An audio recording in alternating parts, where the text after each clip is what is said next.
It's three guys who combined to play 15 seasons in the National Football League trenches. Well, two guys. And Mackey, who didn't do shit. This is the O-Line Committee. Ooh, got a ding right out of the gate here for old Booney. And when he gets he's back, in the green room here. And when he gets back, he's going to get one of these. All the dig sensitive he's mugs. He's going to get one of these too. That's right. I should pop this up here for the YouTube audience. You can see it's holiday season. Okay. So let's shamelessly, let me pull this up here. Let's shamelessly plug our merch store here to start the episode. You have to. So if you go to onlinecommittee.com, we've got the new ding sensitive mugs. We've got some ding sensitive t-shirts. We've got some hoodies, Clean Pocket Club, ding sensitive, O-Line Committee. The new camouflage hunting O-Line Committee trucker hat, little stocking cap for these winter months. We've got a workout thermos. We've got mugs. We've got an Under Armour O-Line Committee backpack and all sorts of other things at the O-Line Committee shop. Use the code HOLIDAY at checkout, onlinecommittee.com. Holiday at checkout for 15% off your entire order. So that, I'm seeing that, I don't know if it's like wives or girlfriends, but we've had a bunch of orders come in the last couple weeks from the women of O-Line Committee, either for themselves or for their football-loving spouse or husband. So, and you can support the show when you do that too. So check it out. And before we get into our mics here, another shout out to Underdog. So Underdog making it fun to follow football action. And we have a big Monday night game tonight. Eagles, Chargers. And here's how it works on Underdog. You open the Underdog app, use the code OLINE to get $100 in bonus entries when you play your first $5. And then you go into the Underdog app and you can select higher or lower on player stats like Jalen Hurts, 192.5 passing yards tonight. Justin Herbert, 212.5 passing yards. And you can go across different sports and you can mix and match. You select higher or lower on stats. You place your entry. It's super easy. Code OLINE on the Underdog app gets you, again, $100 in bonus entries when you play your first $5. Must be 18 plus, 19 plus in Alabama and Nebraska, 19 plus in Colorado for some games, 21 plus in Arizona, Massachusetts, and Virginia, and present in a state where Underdog Fantasy operates. Terms apply. See assets.underdogfantasy.com/web/play and get terms _DFS_.html for details. Offer not valid in Maryland, Michigan, New Jersey, New York, Ohio, and Pennsylvania. Concerned with your play? Call 1-800-GAMBLER or visit www.ncpgambling.org in New York, or call the 24/7 Hope line at 1-877-8-HOPE-NY or text HOPE-NY to 467-369. There he is, the Rhino in the house. Hey! Oh my gosh, you're so loud. Hey, everybody. Calibrate. How are you? How is everybody? Turn your mic. Turn something down. No, I'm not turning anything down, okay? No. Yes, I'm not. you're so loud. Good, and you're being aggressive. Me, you just come in late. You come in late. Mackie, was I late?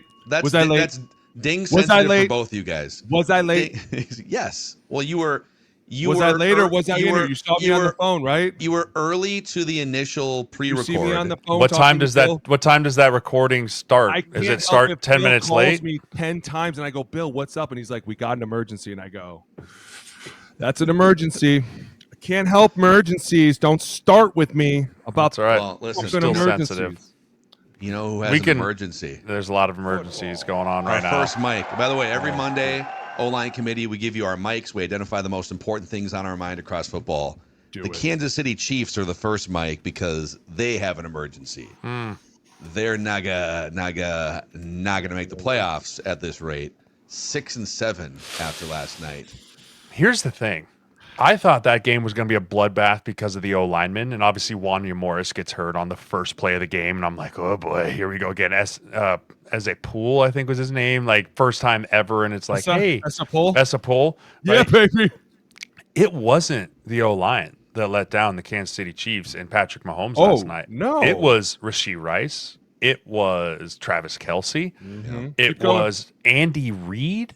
It was all the normal faces that you're used to being the guys and being the stable, steady hand that guides the ship.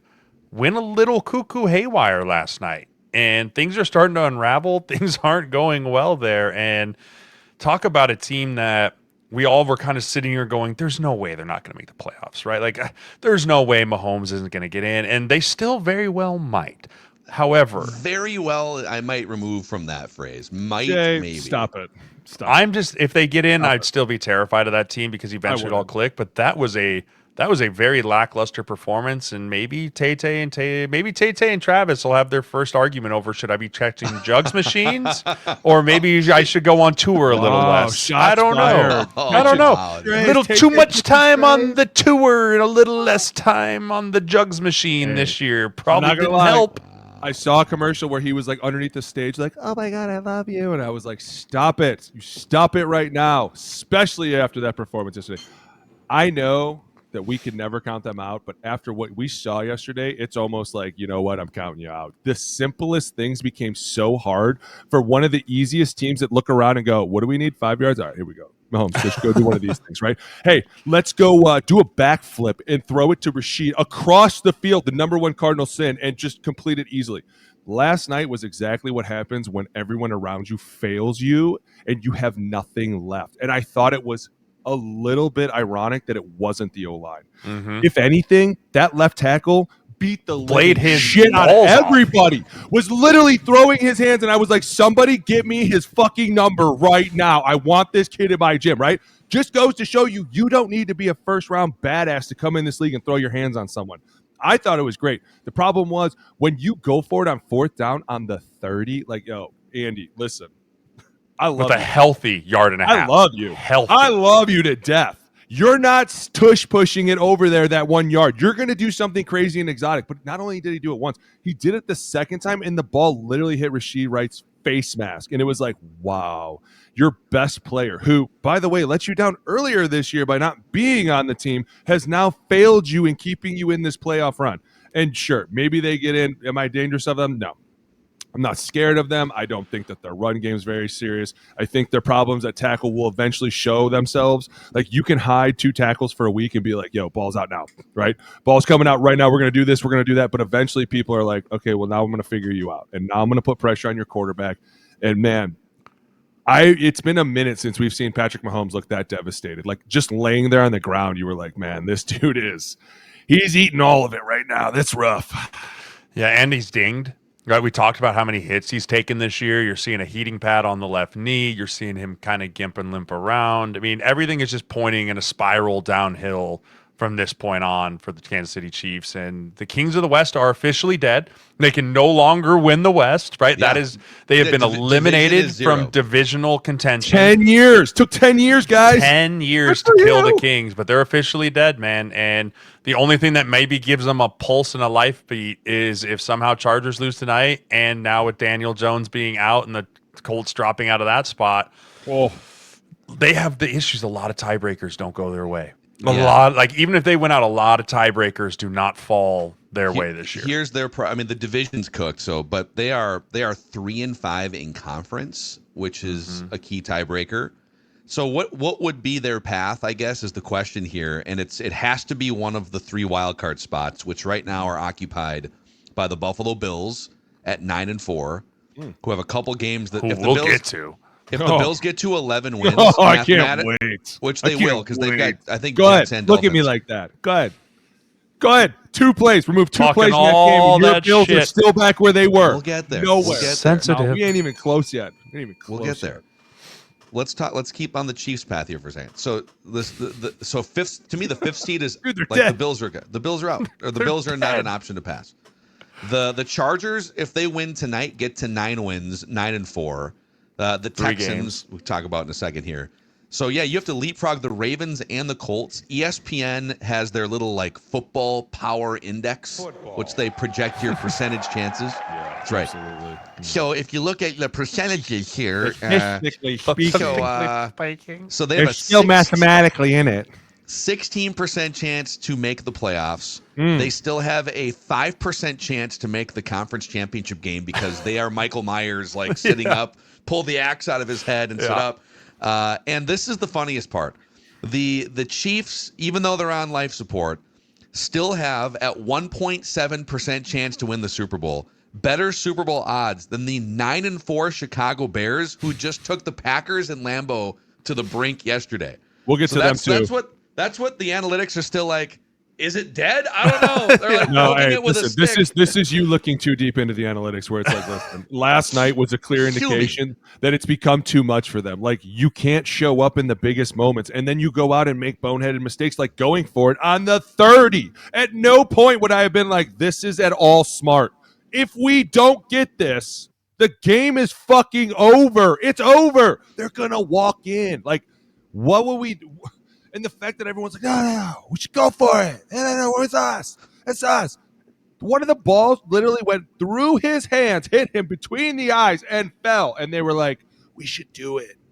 How dumb are you? Especially with what was You're in a it? tight ball game. What are you -2 doing? yards of total offense for the Texans in the third quarter. It was 10 And to 10. It's like, dude, just punt them. And if you put it on their side of the 30, the chances of them going the distance are pretty Not much good. zero. Not They're pretty good. much zero. But to give them the ball right there, it deflates the crap out of your defense. Oh, Right? Your defense, who's just been kicking teeth in for an entire quarter, all of a sudden they're like, dude, they're already in field goal range. Like, they're already going to score. And then they get one first down, and then that clock, tick, tick, tick, tick, tick. Yeah. And then Woody Marks gets hurt, and then they bring in, I can't even pronounce his name, was Arujaware or whatever it is.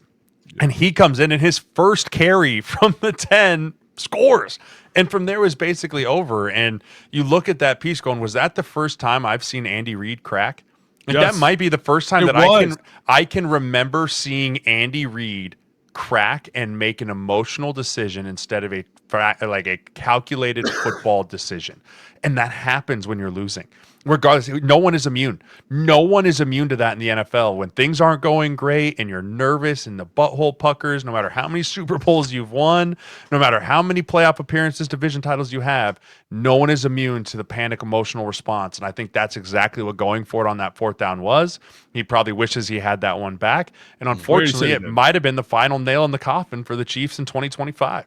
listen, it wasn't because they still got the ball back. The problem was Rashee Rice cost them that game because the ball hit him square in the face after missing the first 6 games because he's a dumbass. But Wait, we'll so you go mean back. suspensions with receivers haven't gone super well this year? Addison, Rice, a lot of drops and issues Wow. becoming there. Just Catching strays, saying. bro. Catching Not strays. No. strays. It goes Hey. back to what we said. Off-season problems will always Huge. Huge. follow you onto the field. Absolutely. Off-season issues, off-season distractions will always follow you onto the field. Very rarely Not- do they ever not follow you. Not to be this guy, but Harbaugh did the experiment every year. And if your team got any problems, Stockholm. they did not win the championship. And he did it for like 10 years. MLB, baseball, and NBA, everybody. Like he was like, if you get into any trouble, statistically speaking, your chances go to 0 because this just becomes a problem. Like, and he went back and was like, find me a team where a guy got in trouble. And it was like, wow, maybe it just shows that the more locked in you are, the better chances you have of doing real stuff. Which is what we talked about. What would I know? But we talked about the Chiefs forever, right? There was no off-season drama. Like forever, Mahomes wasn't getting in trouble. Like you didn't have, I mean, you had Joe Tooney, class citizen. You had Chris Jones, like Drew Tranquil. Everyone's this button-up thing. And now it's like Travis Kelce's in the spotlight for all, not even in the trouble, but for other reasons. Right now, it could be trouble or distractions. It's just in trouble some or form. distractions off the It's a lot on field. your It plate. eventually just falls into a distraction is distraction, good, bad, or ugly.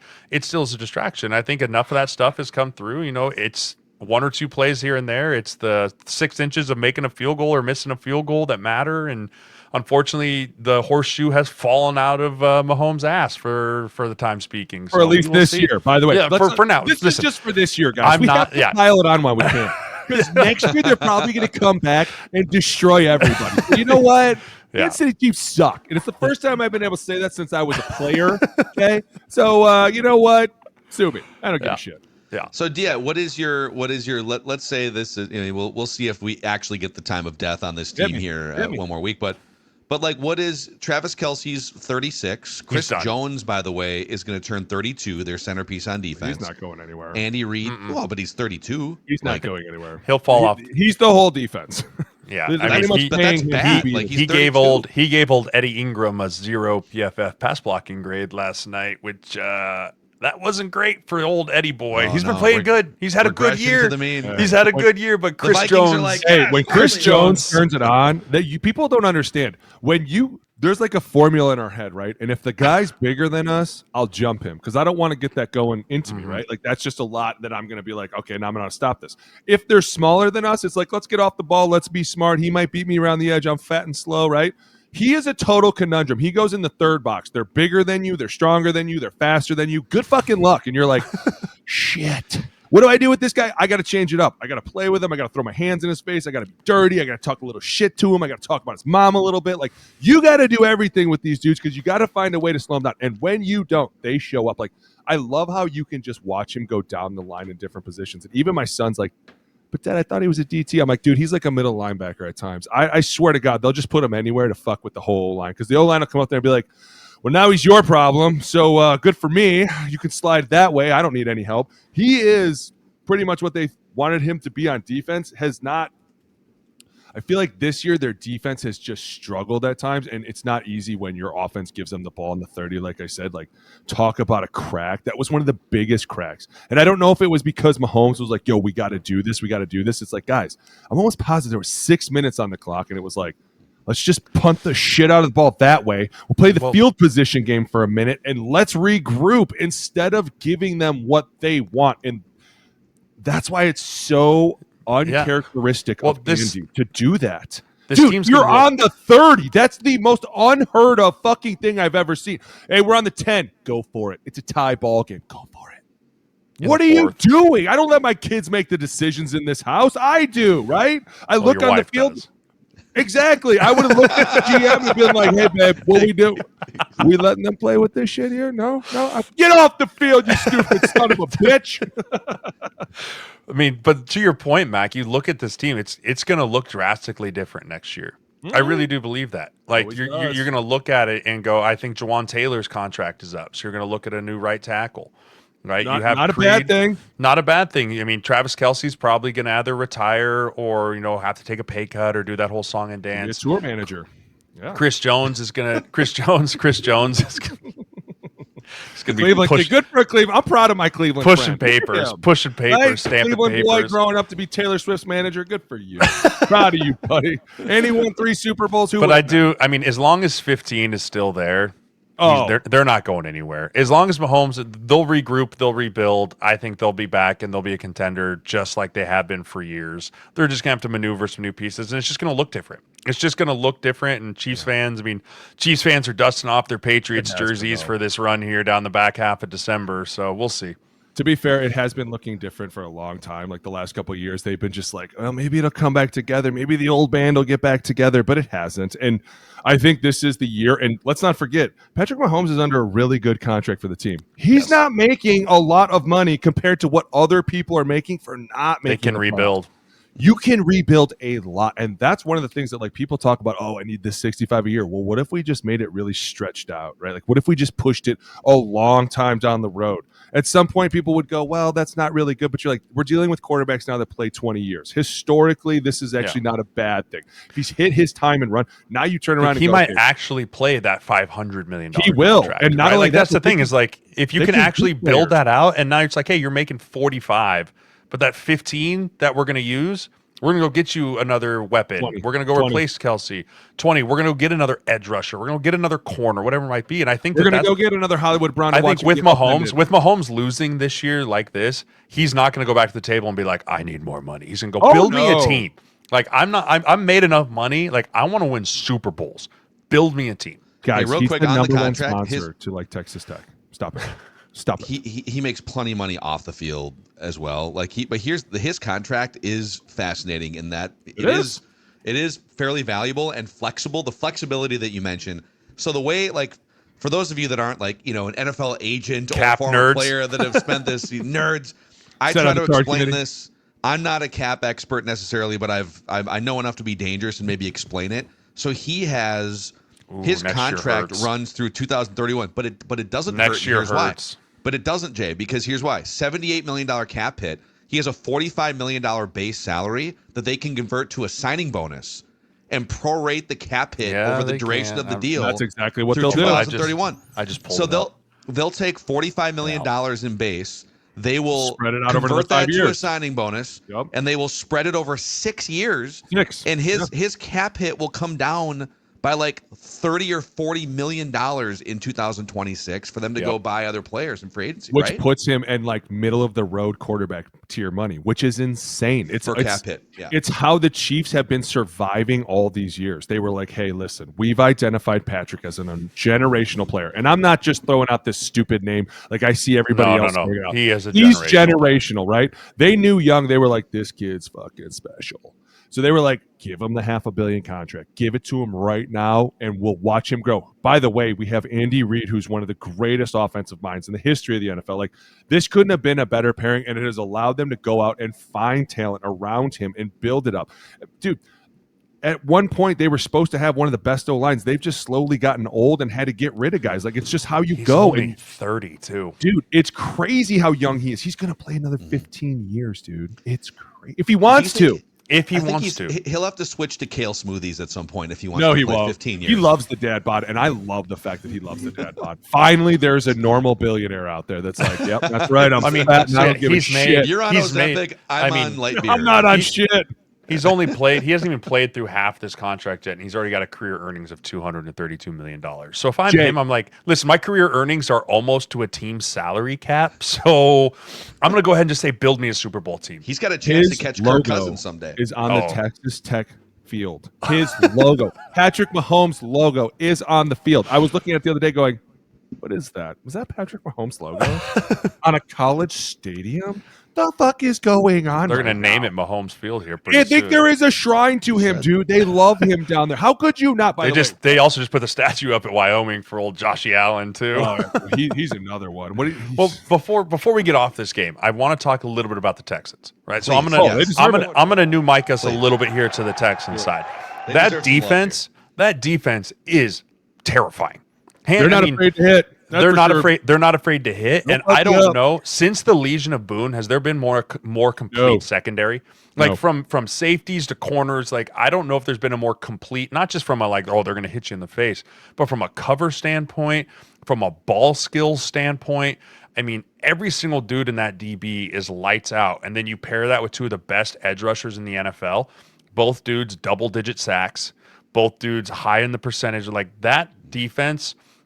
I was talking to someone last night. I go, if the Texans offense was just a like 16th ranked offense, they would be the 2017 Minnesota Vikings. They would be 13-3, have their way, win the division, get themselves into the playoffs, probably a number 1 or number 2 seed, and go. The issue is, man, that offense is so frustrating to watch because they have so many weapons, but the play calling and the answers that they're not giving CJ Stroud pre-snap are driving me insane. How many times do we have to watch cover 0 come kill our quarterback before we make even one adjustment? Just one. Maybe a quick bubble screen. Or I don't know. Maybe we just max protect and we don't wait till there's 4 seconds on the shot clock to try and get to the max protect and waste a timeout coming out of a timeout. Like there's just so many issues on the offensive side of the ball. I'm really concerned about how far of a run this Tex team could actually make. Well, and dude, to have a defense like that and waste it is insane. And I agree with you. I don't think that they're complete on offense, and I think they have their inconsistencies. But man, when you watch that secondary hit motherfuckers and upend dudes, I'm not gonna lie.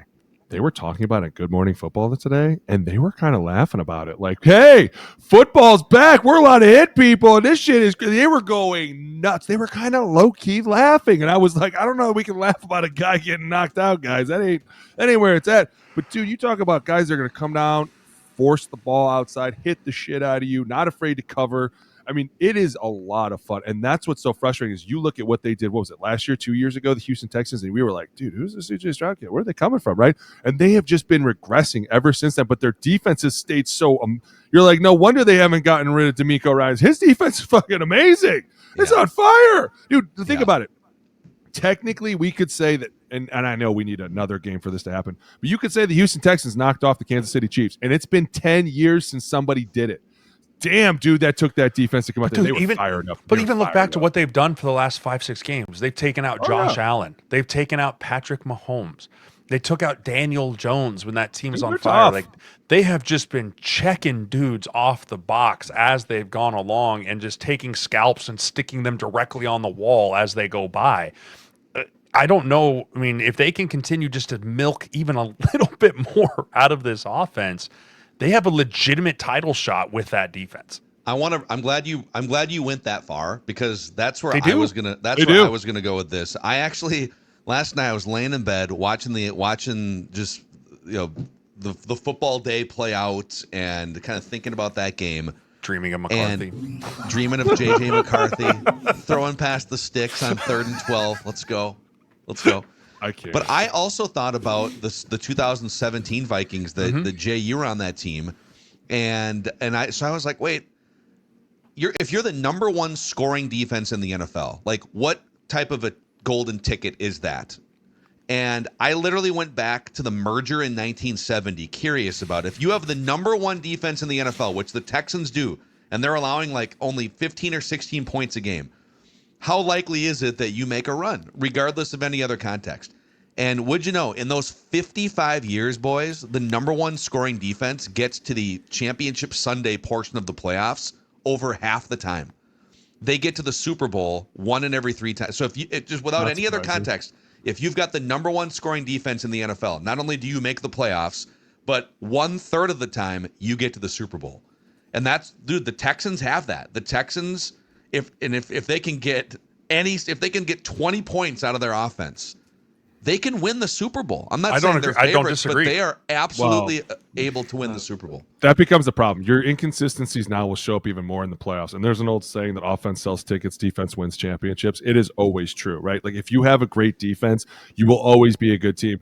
And at some point, you kind of look over, like, your defense holds everybody to 14 points, and you guys are still not number one. What the hell are y'all doing over there? Like, they have to be so fired up and pissed off at the same time, but they're still in it. And maybe we'll get to these guys, but Trevor Lawrence talking about how, we just don't feel the respect is there, and it's like, dude, We could re-mic. Are you serious? No, because I want to go to a different mic first. I want to do this right now. Right here, right now. Yeah, Bengals, bro. Bengals. They're Bills. dead. Well, you want to talk about dead teams? Sure. Let's talk about the dead Cincinnati Bengals. Go ahead. I just want to say that Joe Burrow should seriously still be in consideration for the MVP, because the minute that he comes back, this team looks completely different. And if it weren't for 2 plays back to back, which have not happened all year. Interceptions by the guy you want to win MVP. By the way, that one was pretty bad play. Flawed logic. He threw like a pop He pass. shot This guy putted just it. was He didn't like, even throw it. He just kind of was like, I'm just going to shot put this over this defender here. Because usually, if you put some zip on that ball, he usually just knocks it down. But like, how many times have we seen that? The quarterback tries to throw through the blitzer. He throws it hard. The defender just knocks it down. When you shot put it up into the air, into the 50-mile-an-hour winds of Orchard Park, and just allow it to fall into Christian Bedford's hands, what are we doing? What are we doing? What are we doing on that front? Because I can't sit here and disagree with you, Boone, that the Bengals might have been the better team on Sunday. For sure. I don't know if I can sit here and like fight you tooth and nail and plant the flag on the hill. Higgins. The Bills are the better football team that were in that stadium on Sunday. The Bills do have an X factor named Josh Allen, but the Bengals, with Joe Burrow being back, if they can just, we feel like I'm breaking record here. If we can just put some pieces around him defensively to make this all work, they had a path. They had a path there, and it's gone now. It's gone now. If you hang on to the 2-touchdown lead, you're still only 5-8. But then you've got a home game against Baltimore, who you just drubbed in Baltimore. Yep. And then you would have finished the season out at Miami, home against Arizona, home against Cleveland to run the table. Yeah. It was in front It was of there. them. Dude, It was right there. Think about this. There goes Josh Allen touchdown, 40-yard touchdown. The next play is an interception, pick six. The next play is a tipped interception, false bell. That's why in the span of 1 minute, that game completely flipped upside down on its head. And that's where it was like, I don't know that the Bengals can come back to this. I just have to say that goddamn T. Higgins is a stud. That dude is so on fire right now. The fact that I get why they paid him. I get why they paid Jay. I get why they have to find an answer for next year for this defense, because dude, the minute that he got put back in this lineup, this team was instantly like recharged. It's something about him is so fun to watch it. He is so confident when he's out there. Like I'm trying to watch him as he's looking at the defense unravel, and I'm wondering like, what's he thinking right now? Because you see his eyes are constantly like moving. It's like, all right, he's back, he's up. I bet you it's 3. Dude, he's so smart, dude. You can tell it's like everything is moving in it, and you're like, this guy is so next. And I think he's also under 30, right? Another one that's like so young, and you're talking about like, listen, he has an opposite problem that Houston has. He can't stop scoring. Houston doesn't know where the fucking end zone starts. I'm not even kidding you. If you put Joe Burrow in Houston, they would win the fucking Super Bowl every year. Every year. Did you see how bad he got? Did you see Nico Collins catching those balls? Did you see what he can do? I don't listen. Take T with you. Leave Jamar. You can have him. We don't take dudes that spit on other dudes. I get it. It's over. It happened. You're through it. Whatever it is. My God, he's amazing. I wonder what's going to happen with Zach Taylor too, though. Like you're looking at this. And that's the issue, right? That's the issue. Like, does the putting team points up? We're just does the team realize? Does the Browns? Do they look at this and go, how many movies are we gonna have to watch that end the same way? Bengals. Don't get to the Browns yet. We'll get to them later. He owns the Bengals. Paul Brown. Oh, right? the Brown family. The Brown. Oh, yeah, they said the Browns. Okay, sorry. I mean, no. We'll get to the Browns in a minute. Family. The Brown family. Hey, we're firing somebody today. Get it ready. I mean, at that point, how many times can you literally look at the end of the season and go, it's the same problem. It's the same issue. And Zach's going to be able to say, well, yeah, but my starting quarterback. It's like, yeah, but now he's been hurt multiple times, which is also part of the issue. Something has to change. And they fired coordinators before. They've moved on. I mean, doesn't help when you trade my middle linebacker. I'm just going to say that openly. openly. You trade your middle linebacker who's playing very well in Dallas, by the way. Logan Wilson is he kind of can look back at the team. Well. And listen, you know who's doing this too right now? Miami. They're winning games, and people are like, well, maybe it's not Mike. And it's like, shit, we're back on this roller coaster again. Son of a bitch. Like, I wish you would have just lost games so now everybody can go get rid of them. But it's like all the articles everywhere go, oh, look how hard this team's fighting for this coach. He must have a cold grip on this team. It's like, but he doesn't, right? I see where Zach Taylor's value comes in. He's winning he's winning the offense over by putting up points, by moving the ball. They've paid 3 guys. Somehow the run game kind of showing up a little bit, and you're like, what the shit? The offensive line, I'm not excited about it, but they're doing well. It falls on the defense, and I feel like Zach has an adequate excuse to turn around and be like, but you got rid of our middle linebacker halfway through the season. Why would you do that? You thought this year was over like the rest of us the minute we lost Joe. And the minute he comes back, we're still fighting and have a chance here.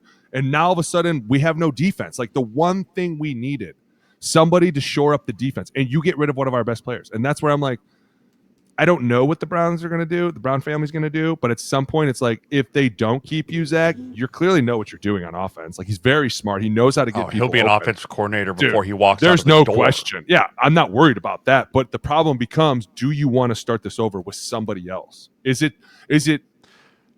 that's because my thing is, I think you could, but I think you could. You look at those pieces and you go, this is basically fail proof.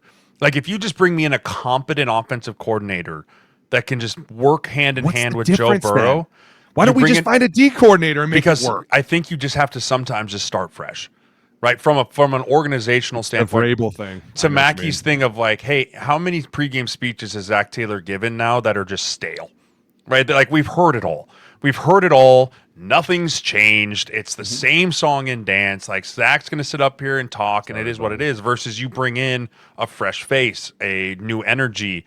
And says, okay, we're going to fix this whole team, but you also keep some of the main staff on the offensive side and bring in a new coordinator that's going to work hand in hand with Joe Burrow and then kind of revamp everything. That could just be the switch. And like, you just need a little bit of a pivot. You don't need a massive pivot, but something just to not have the staleness of that organization, what it feels like for the last 3 years. Let me ask you, I have a big question that maybe it's better served for Hot Take Tuesday, but the audience, you are in luck because I'm not going to save it. I'm going to ask you right here, right now in a second. But this is a very reflective week for Joe Burrow. He turns 29 years old, I think, on like middle of the week this week. So Joe Burrow, happy birthday, turning 29 years old.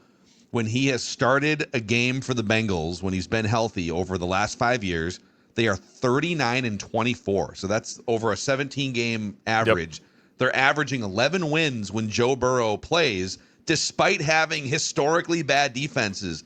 So then you give him a league average defense. Does that pop to 13? Does it pop to 14? So here's if I'm Burrow, here's my question to myself, reflecting on age 29.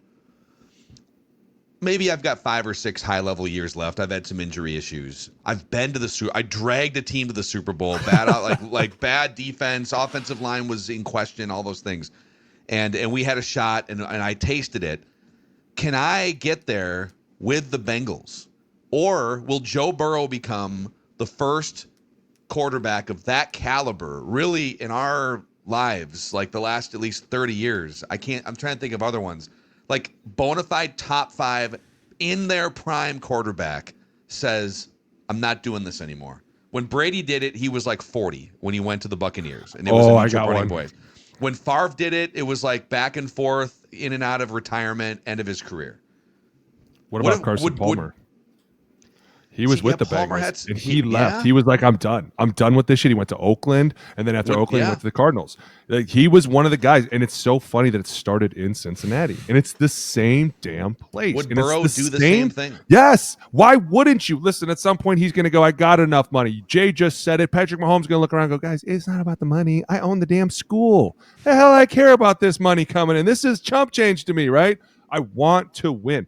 My biggest factor with Burrow is how much more time do you have? You are very injury prone, and it's because they can't keep you healthy. And I guess if I'm the ownership, I go, that's why I'm firing you. Because we paid this guy a lot of money, and you have refused to protect him, take care of him, get him healthy.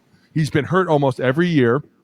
And at some point, Mackey, maybe you might be a little bit delusional and thinking he's got 6 more left. Like maybe it's 2, 3, right? Maybe it's like, hey guys, dude, I remember watching him take a hit his rookie year against Green Bay. I swear to God, I didn't think he was getting up. I was like, he's dead. He is dead. So what? He's had ACL. He's had the wrist. He had the calf. Yep. And then this year he had the toe. Yeah. And he's had other things. Like, didn't he have a thumb or something? Like, he's had stuff where it's like, he's hurt? Well, that makes sense. His O-line's kind of gotten his ass kicked a little bit. And if I'm the owner, I'm like, I'm paying this guy a lot of money. And no question, when he's out here, we're a different team. We are a phenomenal team. And then we look at the D coordinator and go, what the hell is your problem? You couldn't just stop them from scoring. What is that? 42 points? We scored 41. You couldn't get them to score 40 points? Like, dude, this is not a basketball game. What are you doing? Joe is eventually going to wake up and go, I'm beat up all the time. I'm not winning. I got it. I can drive a Lamborghini to work, but it snows in this damn state. What do I want to do here? He's going to hold them. He's either going to go, you need to go out and I know what he's going to do. I bet you they ask him what he wants to do at the end of the year. They're going to go, what do you want to do with Zach? You want to keep him? You want to get rid of him? I'm serious. They're probably going to go to him and go, hey, they will. They're going to go, hey, what do you want to do with him? And he's going to go, keep him or let him stay. He'll make the decision. This is just my opinion. I think he's going to say exactly what Jay said. Listen, it's getting stale. I love Zach to death. And everybody has to understand that in this business, it's not personal. I learned that from my agent. It's not personal. This is business. Don't you dare bring your feelings in here, right? It's stale. It ain't working. No one's listening to it. Get me somebody that will let us do our thing. Maybe even bring in a defensive guy and let me just take the damn offense. At this point, it's almost like Joe knows all the answers before the defense even lines up. And it's like, he never really panics. Ever. I never really, and it's like, dude, how smart is this? Does he even need a coach? Shit, dude, the ball spins so pretty too. It never. And you're like, what is going on over here? They could be so good, and their defense has failed them for years. That's insane to me. Okay, I'll throw a name out. A coach. If that happens, and let's say Zach Taylor, sorry, dude, you're going to get a job right away. I'm not going. I've said B-Flow before. Robert Saleh. I like that a lot. We love Saleh. You know, I would take Saleh there. I don't know that he turned the Niners defense was a train wreck last year. He shows up and they lose Fred Warner, they lose Bosa, and they're still figuring out ways to stop people. And if that guy's 2 biggest sins in football are you couldn't get along with Aaron Rodgers, or add him to the list of guys who right. Looking back, and 2, you couldn't win games with the Jets. It's like, all right, well. My thing is, I don't think anyone cares about that. We all know the Jets are a train wreck. I think it's more Robert's looking at like, hey, I did the head coaching thing. Do I really want to be that guy again? I could be here with the Niners. No. You think so? All right, dude, there's only 32 of those jobs. Everyone wants one. Oh, then listen, that's fine. I agree. I just think some guys. The other guy, you know who else I was thinking about? You know who else I'm in? And maybe he may never be a head coach again. Spags. Spagnuolo. Okay. From Find Kansas him. City. Find him right now. Find him right. For what? What is wrong with that? I knew What's you were wrong a with Kansas that? City fan. I knew it. I'm a I Spags knew fan. You were. Oh no, I'm a you're Spags fan, dude. How can you not be a fan of Spagnuolo? I mean, what the? Spags is on the Mount Rushmore of greatest defensive coordinators. There's no That's question. what I mean. And so if you're looking to be Belichick. like, hey, we want to bring in a guy who knows how to win Super Bowls. We want to bring in a guy that's beat us up a few times and knows how to scheme against us.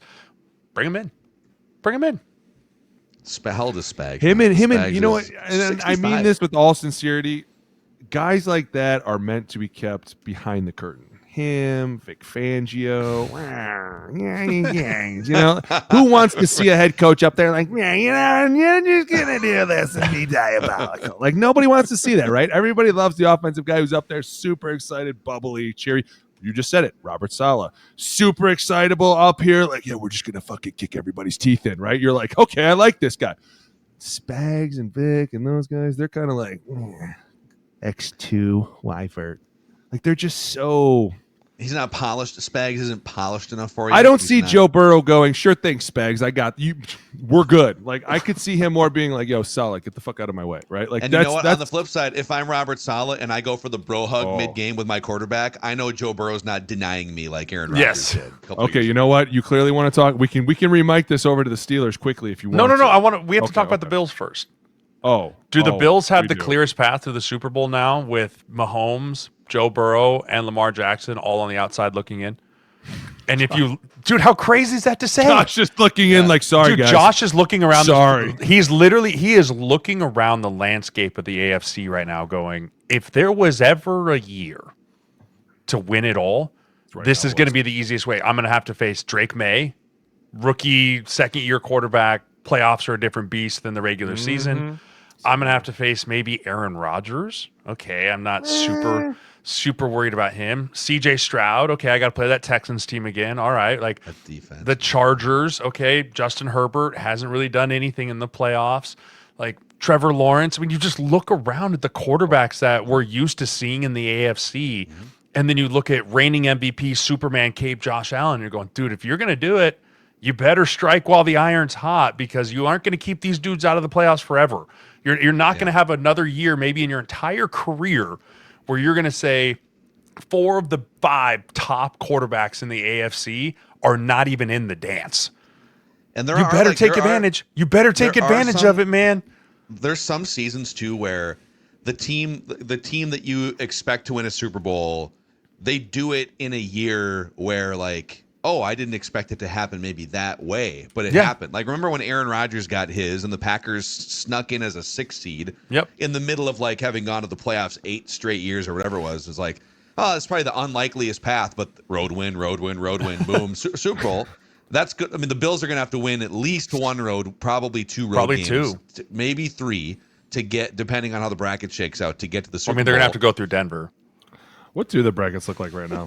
We'll see about that. Yeah, they're going to have to go through Denver. So, I mean, yeah, you're talking about Bo Nix, Drake May, Trevor Lawrence, CJ Stroud, Aaron Rodgers as the teams that you're going to have to go beat. Here's what it would be right now. If the AFC playoff bracket was solidified right now today, Colts would be out, Ravens would be out, Chiefs out, etc. So you'd have Denver Broncos tiebreaker, bye week, and the road goes through the Broncos through Denver. Then you'd have the Patriots first round. Patriots host Texans. So you'd have that Texans defense against a first-year quarterback. That's an upset waiting to happen right there. Then you've got Jaguars hosting Chargers again. That was the 20-point comeback from a couple years ago. And you'd have Steelers hosting Bills in the first round. Even though the Bills have a better record, the Steelers are the division winner. Yeah. I mean, Bills are favored in that game. If you're a Bills fan right now, you're going, we have to win this year. Yeah. We have to do it this year. And the problem is, I don't know if their defense is good enough to do it. Like, well, I don't know if their defense is good enough to make a run. That's the biggest problem. Here's the problem that they're going to have is, number one, they're playing Pittsburgh, and I'm not saying Pittsburgh's anything because I'm not excited at all, but all of a sudden Aaron Rodgers knows how to throw a deep ball again, and DK Metcalf's like, oh, I know how to get under it. Not saying to get worried about it, but at some point I would be like, okay, I get it. Like, their defense showed up, they stopped Lamar, and Lamar, for whatever reason, is doing some weird things. But you look at the rest of this, and it's like, man, I'm not really worried about. I mean, I'm more worried if you end up having to play Houston, what that's going to look like, because their defense, dude. is Out of all really, those teams really we tough. just named, Houston's the scariest group For besides sure. Buffalo. For sure. Like, dude, at some point you're looking at this going, I get it, New England, and even Johnny was like, man, Drake May's doing great. You're like, I said the same thing, Jay. Go, just wait till the playoffs, dude. It's a whole different beast. Like, you don't understand, buddy. I know he's doing great, but it's not going to go well soon, right? Like, you're going to meet the Houston Texans after D'Amico Ryans told him he's going to kill them all if they don't win this game. You're going to see what savages look like on defense, because Danielle Hunter can touch you from 10 feet away. And I've seen him do it. I remember one time, slow motion, his hand came and I was like, no fucking way. And it touched me. And I almost couldn't see him. He was so far away. And I was like, what is he doing? Right? Like, he's just messing with people right now. And him and Will Anderson, they're just fucking around with people. They're scary to me. Especially because Will Campbell's out for the year, ain't he? So their franchise left tackle. Yeah. And you're talking about your franchise left tackle goes on IR. I mean, I don't know. Wrong, I'm looking at another one. Listen, Denver's the one. Denver's another one. Denver's another one that kind of scares me. Jacksonville, I'm sorry. They struggled to start against the. Here's the thing with Denver: they struggle to start fast, and if you don't start fast in the playoffs, the fourth quarter heroics, man, you can only live and die by that so many times once the playoffs start. Until the Broncos can go out and steamroll a team like the Raiders, like they should initially, not have it be close, not need a blocked punt, not need something to like spark them to go. I still worry about their ability to make the run in the playoffs. I think they still win the number 1 seed with the way things have shaken out in the West and the way that their schedule goes. But Bo Nix in the playoffs is the same thing with Drake May. It's the same thing. It's different, man. Right. You throw that one bad interception in the playoffs, like, oh, shoot, week 14, you're like, we'll figure it out. There's no off the hook once you hit the playoffs. There is no like, oh, that one interception could be the difference between going home and going to Cancun or moving on. Josh knows that. Josh has lived that. And then Trevor has lived that a little bit too. But Josh is the most veteran quarterback going in. And if you're saying what wins games in the playoffs, your quarterback, man. And so if you're in the AFC and you're a Bills fan, you're looking at it going, hey, Burrow, Lamar, all these players and these cats aren't in it. Josh, lead us to the promised land. That's crazy. When you say it out loud, it doesn't. Oh, I know. It breaks your brain. There's so many young quarterbacks in Denver, New England, Jacksonville, Houston, but then you have this old timer in Pittsburgh that you're like, oh god, right? And then the Chargers, they're another conundrum. Like Omarion Hampton's coming back, but at the same time, their tackles aren't coming back. And Justin Herbert's playing after having surgery on his hand, and you're like, wait, what? Whoa, we're gonna do what? A lot of people have done it before. Yeah, they're called doctors, right, dude? They're what called are you talking about? Accountants come back to work. The best is when they were like, oh yeah, several people have done this before. In my mind, I was like, I don't ever remember a broken wrist on a quarterback letting him play. But that just shows you how crazy the Chargers are. So who knows where they're going to end up and getting Omarion back. But Jay, I 100% agree with you. If there was a time that Buffalo, Sean McDermott, and Josh Allen were looking at each other like, bro, we can't fuck this up. This is our only chance to redeem ourselves for the last 60 years of this league. Please, let's just continue to do what we do. Arrowhead. We don't have to go to Arrowhead. We don't have to do it. Let's not get behind on the sticks, right, or in the scoreboard early again, because the fact that you got those 2 interceptions back to back, somebody is really looking out for you, because the Bengals had that team dead to rights. And I agree. Yeah. Josh Allen's the X factor is his legs, right? Mm-hmm. When the ball's not there, his ability to find yards through his legs is what makes this team so scary. Dude, he ran 40 yards like he was fucking jogging. He saw the blitz. He saw the deep routes. He saw the blitz. He saw the deep routes. That one's back to him. He's like, I'm just going to run. He didn't even look to throw. He's like, I'm just going to run 40 yards and score. That's his X factor, man. And and if you don't spy him, and if you don't keep an eye on him, and instantly you're like, are we going to play man against this dude? Because there's so many times that you see the receivers. Did you see at times receivers will pretend like the ball's in the air? And it's so funny because it's like, God, if this DB, wait till he watches this back, he's going to look so fucking stupid. His coach is going to be like, hey, dumbass, there's no ball in the air. What are you doing? Running back to the quarterback's running behind him. Right? It's so funny. Throws the hand. Once again, X factor, right? Like, you have to contain him. He's like, you can't just go, oh, well, if we shut down the pass game and we shut down him, because now all of a sudden you're like, yeah, and by the way, they have James Cook on their team too, right? Who's at times they give him the ball and he can do some amazing things. Dude, they are an exciting team. Can the defense hold out for the rest of the year? That's the thing. Huge question mark. Wow, we got to get to the NFC because there's so many other things here, and there's maybe a couple things we can go back and pick up before we get to our next mic. Mystic Lake is the new mic here. If you are among the upper Midwest audience members here, Mystic Lake and their Hop House, great spots to watch football and have a fun week. Yeah, I'm sure Mystic Lake was popping off yesterday there for the Minnesotans. They have a great game day experience. Kickoff to final whistle all season long. Mystic Lake's got giveaways that give the fan experience of the stadium right to you. If you plan on going to a Vikings game, you can just hop on the $15 round trip shuttle to US Bank. No parking, no hassles, just smooth and easy travel. Or you can just hang out at Mystic Lake, the Hop House. It's got great specials, food, drink, fantastic times. Then when the game's over, whether you take the shuttle back or you just had one too many at the Hop House, keep the celebration going, right? Recharge one of their luxurious hotel suites. It's perfect for tuning in for a great game day and making it an unforgettable getaway. So whether you're a diehard fan or you just love the thrill of the game, Mystic Lake's got something for everyone. At Mystic Lake, every day is game day. Whether it's for the thrill, the food, or the fun, it's your time to play. Visit mysticlake.com.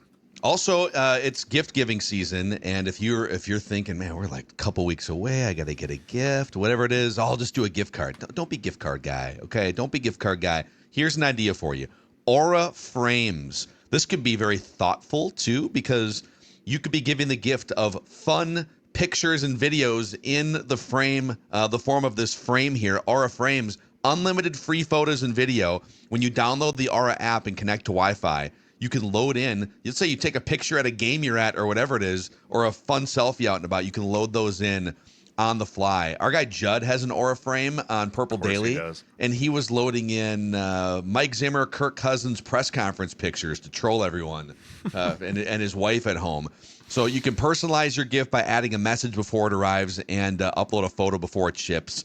Aura Frames. And right now, when you go to auraframes.com, AURA frames.com, and use the code OLINE, you can get $35 off Aura's best-selling Carver Mat frames, rated #1 by Wirecutter. That's code OLINE at checkout, auraframes.com for that great. All right, boys. Here we go. Gift. Ready? This is hard for me to say this, and it hurts me a little bit. I lost this week. I did it. The Packers, they just... What that game was the North wrapped up into one, and they get to do it again. Now, listen, I'm going to say this. I'm going to say this, okay? When you run, and I haven't gone back to look at this, but I'm almost positive. When you run the same play twice to end the game, 2 weeks in a row, eventually people know that. When you run a roll to the left and you have your tight end running over, the DB goes, wait a minute. Watch this on tape. I saw this last week. I bet you he's going to throw it to this guy right fucking behind me. And then when you don't put enough mustard on it, like, don't get me wrong. They should have won that game. They could have won that game. They didn't start very good. When you start like 0 for 5 in the passing game too, you put yourself in a bad position, right? And all of a sudden it was like, man, this is not what I thought it was going to be. I thought it would be back and forth more. It looked like the Packers kind of took over, dude. And they're in the #1 right now in a very tough division. The Lions get a win on Thursday over the Cowboys.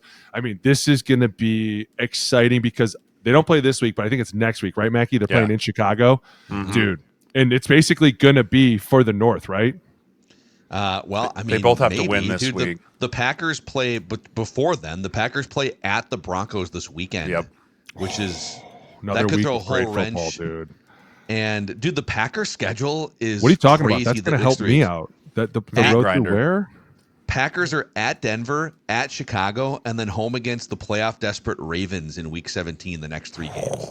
So they've got they are on fire right now. What do the Bears have? So the Bears have to go. They got Packers one more time, and then I think they have Lions one more. No, the Lions. Yeah, they play the Lions in Week 18. I think that is that the Lions at the end there. So the Bears have home against Cleveland. So there's a chance that Packers could have a letdown at Denver. I mean, I haven't looked at the spread on that game. And then it's home against Green Bay.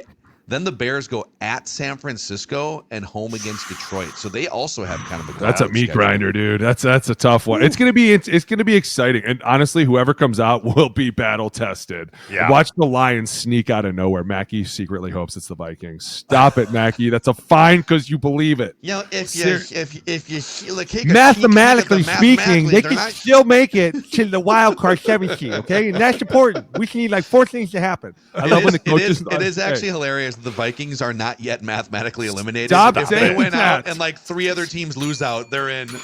God, you are so.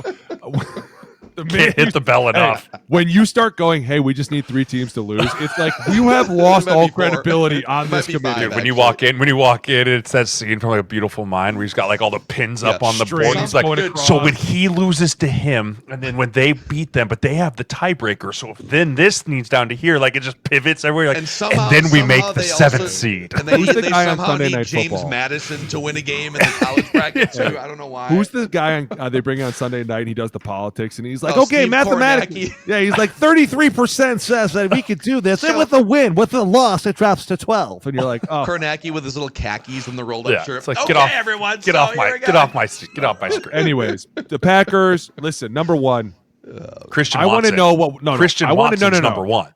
I want to know what was said at the handshake after the game. I want to Nothing. know because Nothing. listen, no, that's a lie. Because something was said. Because when Ben Johnson took that job, all he did was talk shit about Green Bay, and then Green Bay was like, "Oh yeah, hey Micah, come on over here, go play with us. Let's see what we got going on now." Right? Like instantly, it was like, "Okay, we got some shit." They were so quick to be like, "Whoop whoop," out of the other direction. I know that it's becoming like this heated rivalry, and I think it's great because it started honestly from Dan Campbell's intensity, and like all of a sudden now it's Ben Johnson has it, and now he's gone off and he stayed in the same division, and you have Matt LaFleur who's actually fucking an awesome coach and can get the offense to show up at times when you're like, is Jordan Love a good quarterback? I don't know. And then Josh Jacobs shows up and you're like, never mind, team can run either way. I like this. I like what they're doing defensively. This has become so fun, and especially if you're a Chicago fan, I know you lost. I'm not kidding you. You ran the same play twice to end the game. That was stupid. You should have done something completely different. You never run the same play because instantly the defense goes, I swear, I just saw this whole thing unfolding. I know what's going to happen here, right? Like, change it up, break tendencies. But the fact that they were in that game, and I know they hate hearing that, but it's like, dude, you guys are so close. Had he not made a couple rookie mistakes early in the game, maybe the game goes differently, right? Like, that's what's so exciting about this division. It's so competitive right now. And there was a time when it wasn't competitive. Let's not forget, there was a long time the Lions were wearing bags over their heads. There was a long time the Bears were looking around like, oh my God, what are we doing Long right time. now? 18 months ago. Dude, 18 months ago, the Bears were like, oh my They've gosh. never had a quarterback, put over 4,000 yards? Dude, are you in this by the way, league with us? The drama on that front, by the way. So What happened? Caleb's had a couple close? sub 200-yard passing games. So he not is gonna right make it. now. He's averaging. If you take his per game average times 17, he's going to come up like 180 yards short of 4,000. We need like a 300-yard Caleb Williams game. Forget about getting to the playoffs. We need a Bears. Shedeur game. You need a We need 4,000-yard passer. You need the Shedeur game. Yeah. I don't know what you're going to do to get that, Ben. He's probably looking around like, shit, we're screwed. Not Also, gonna happen this year. Ben doesn't care. No, Ben doesn't care. He just wants to win. Ben's just like, listen, it'll happen. It'll happen. Because I tell you this, if Ben can keep squeezing that onion and getting that what he needs out of Caleb, and if he can just continue to mold him and be like, hey, I need you to not go blue screen of death like 2 or 3 times a game, man.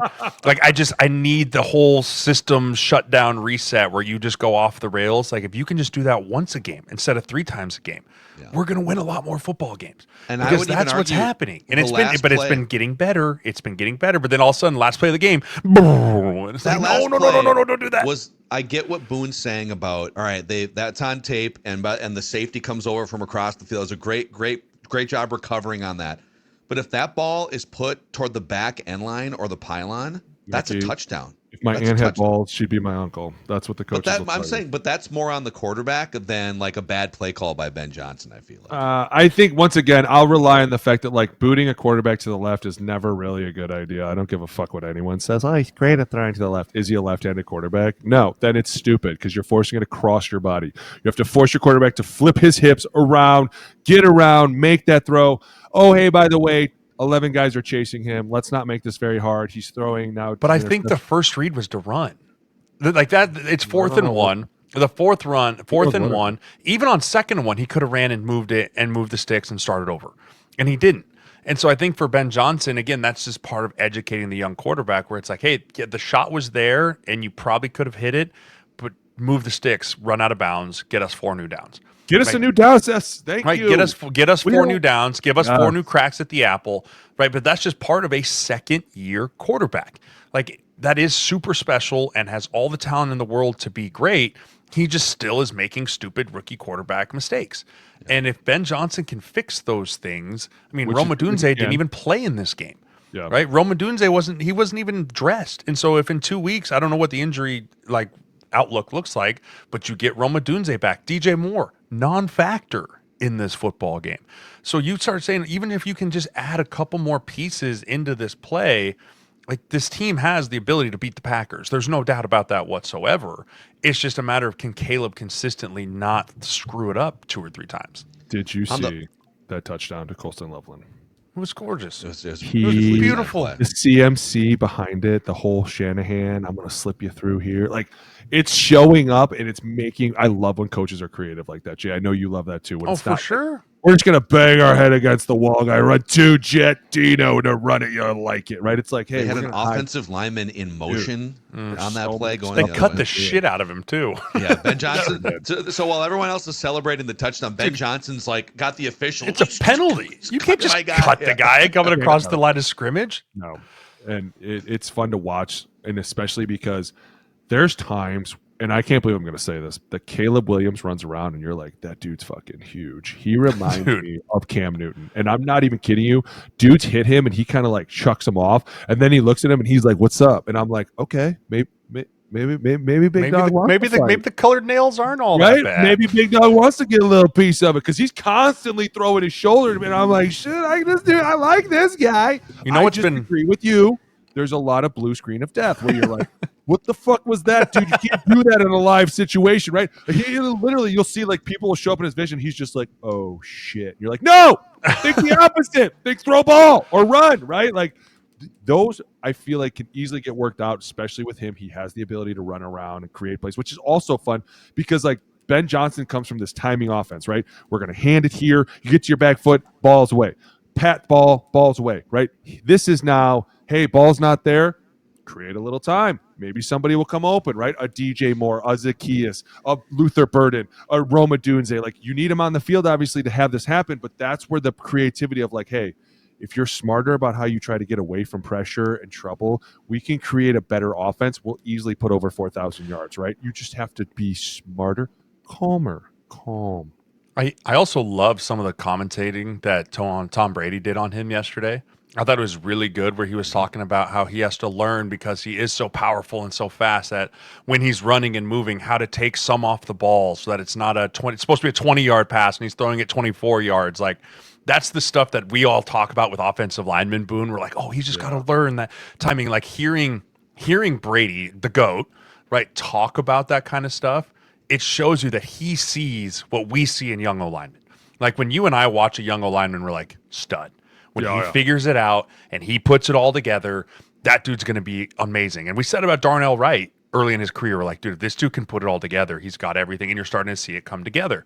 So when I hear a guy like Tom Brady talking about how, hey, if he can just schematically and technically clean 1 or 2 things up, like look out the rest of the NFL, because if Ben Johnson can get that out of this dude, he will turn into what everyone thought he was when you drafted him 1-1. And with the path that he's on, I think Ben Johnson is well on his way to doing that with him. And it's going to be really fascinating and fun to watch. And the other thing that I've thought about this year too, what haven't we seen from Caleb Williams this year? The drama, the nonsense, the crazy outfits that are getting thrown all over social media, the crazy outliers in the press conference, right? Ben Johnson came in and was like, shut up, sit down, learn my offense, execute my offense, and then you can go do whatever you want after that. And Caleb, to his credit, has bought into that, and he's done that. And you've seen, again, very limited distractions coming out of that Bears team right now. Yeah. On the Packers front, I mean, I get that sometimes when you watch them, you're like, oh, man, they just like they've got these components, but then they lose to the Browns or they lose to the Panthers. At home or whatever it is. But at the end of the day, you can poke holes in almost any team. The Rams are probably the closest thing to, but even they had a weird loss a couple weeks ago. Yeah. But I come back to these core things with the Packers. Yeah. Well, the Panthers pretty good. Feisty, I guess. Pretty good. Feisty and fun, Phil would call them. But the Packers, they've just in the last 3 weeks, they just swept through their division. Last three games, 3 division wins. They have a top 5 defense, yards per play defense. They are the number 1 third down offense. They don't turn the ball over, and they don't take sacks. So, if you take everything else away, so I'm getting a team that it's a top 5 defense with Micah Parsons, the number 1 third down offense, an offense that doesn't turn it over and doesn't take sacks. I can win the Super Bowl with that. 100%. And you guys laughed at me weeks ago when I said possibly they could. The problem was we didn't know what they were going to be. Yeah. They finally figured out who they are post Tucker Kraft. Yep. And that's what I saw this week, right? I think when Tucker went out a couple weeks ago and he was such a big piece of their offense and he was so important, just how they maneuvered, how they did route trees, how they ran the football, play actions, everything. A lot of that ran through 85 and Tucker Kraft. And so them trying to figure that out and then obviously getting Christian Watson back, huge. Huge, because you're talking about a guy that runs 4.2 and is 6'5" and can just out jump and out rebound guys. And then you put him like what you do with the Chiefs, where it's these crossing routes where safeties are having to run with him for 40, 44 yards as he's coming from hash to hash, creating separation. Jordan Love's hitting him in stride. And then, oh yeah, by the way, let's just go ahead and hand it over here to Josh Jacobs. So good. Everything is coming through. And again, Booney's point, Matt LaFleur is a fantastic X's and O's coach. Yep. Right? He's a really good head coach for as far as the things, the way he handles it. But what he's done, even fast, like rewind to 2024 when Jordan Love gets hurt and what he was able to put together with Malik Willis and the run game with Reed and how unique it was. And now watching him be able to pivot in the middle of November and go, we lost our number one fantasy tight end, all world, everything. Now we have to pivot again and make it work again. And we won games without Josh Jacobs. And, he's such a good X's and O's coach too. That's where I think he's very underrated, is that he handles the CEO role of a head coach really, really well, but also his ability to game plan and schematically put game plans together from a pure X's and O piece is really, really good. Yeah. And taking advantage, if you look at that game, that touchdown that you were talking about to Christian Watkins across the middle where he ran that over, it was versus man-to-man. Sorry, Matt Watson. It was versus man-to-man coverage. So you're like, okay, listen, they're obviously putting pressure on. You talk about it, the offensive line. They've historically had always one of the better offensive lines. They've always been able to pass block incredibly well. They've always been more of a, and this is kind of different to say, but they're an outliner offensive line in the fact that they've always been a kind of a 5-0 team. They've always wanted to 5-0 things. They've always historically been like, hey, we'll just take the one-on-one matchups, because if somebody gets in trouble, Aaron always knows to get it out over here, or Jordan now knows to get it out over here. But dude, the minute you can allow these guys to send pressure and look around and go, where are my one-on-one matchups? Oh, like Jay said, the 6'5" receiver that runs a 4-flat fucking 40 running across the middle of the screen, 5 yards of separation. I should probably just throw it to him, right? Like schematically, like you said, LaFleur going, hey, listen, they're going to hit us with these one-on-ones once we get into the red zone. Let's start finding our mismatches pre-snap, right? Like you can see he's another one that pre-snap, he's kind of looking around like, what's over here? It's over there. Somebody's going in motion. Got it. All right, here we go. Yep, coming to you, buddy. What to go, right? And like you said, the minute that you don't do that and you hand it to Josh Jacobs, you forget how speedy and fast he is and how elusive he is, how powerful he is. Like they have a great 1-2 punch on the offense between him and Jordan Love in the sense, and I know that they've lost Musgrave, but the fact that they can just line up and beat on a defense and run the ball between the tackles and toss it out over there. And then, oh, hey, by the way, here's a read on a jet sweep around. Like they use, once again, they're starting to open up the field, right? Like, hey, we know you think that we lost one of our starting tight ends, but watch us. We're about to hit Bo Melton over here. We're about to hit Jalen Reed over here. We're about to hit Christian Watkins over here. Like there's so many people on this offense. And it's not just that we're throwing in a running simple offense. It's the fact that we're running jet sweeps and we're running arounds and we're doing all these things that keeps the defense going. Is this a trick play or is this a real play? Like, what are we doing? I've never seen this. I've never seen this front. Like, never seen these guys. Instantly, you're like, man, schematically, they know what the fuck they're doing. And yeah, if for me, it's been a little bit, I apologize, of Jordan that I don't like this offense. That I'm like, at times, I can't get a beat on him. And then, yeah, you lost to the Browns. And when they lost to the Panthers, we didn't obviously think they were as good as the Panthers were as good as they were. But now looking back, it's like, okay, the Panthers are frisky and fun. But yeah, the Browns game, that was quick to be like, what the hell happened over here, right? Like, you should take care of those teams. You should handle those teams well. And when they don't, it's like, why? Are you falling asleep over here? At times, like, the offense sputters out. But as of lately, it's been on fire, and it'll be interesting because, like we said, this division's going to be tough. I think there's a good chance. I mean, there's a good chance 3 teams from the NFC North make it in the playoffs again. Well, that's the problem, Jay. I mean, I don't think the West is lock, very right? tough. The West is very. It's not a lock. It's not a lock by any stretch of the imagination. But you look at it from across the board, like Tampa has faltered, right? Tampa has faltered. You look at I think there's only one team coming out of the NFC South, and that's going to be the division champion, right? So then you look at the NFC North, and you're saying, okay, 3 teams out of the North and maybe 2 teams out of the West. There's your playoffs. No, I think it's 3 out of the West and 2 out of the North. I think there's your playoffs. So right now the West are all the Niners are a 93% chance to make the playoffs, even as the third team. The Bears are at 64% right now. The Panthers 31. The Cowboys. I think it's the Lions that don't make it. I think the Lions are not going to make it in. Lions are 54% right now. Yeah, I mean, you're looking at like, dude, what Seattle? First of all, what Seattle did to Atlanta.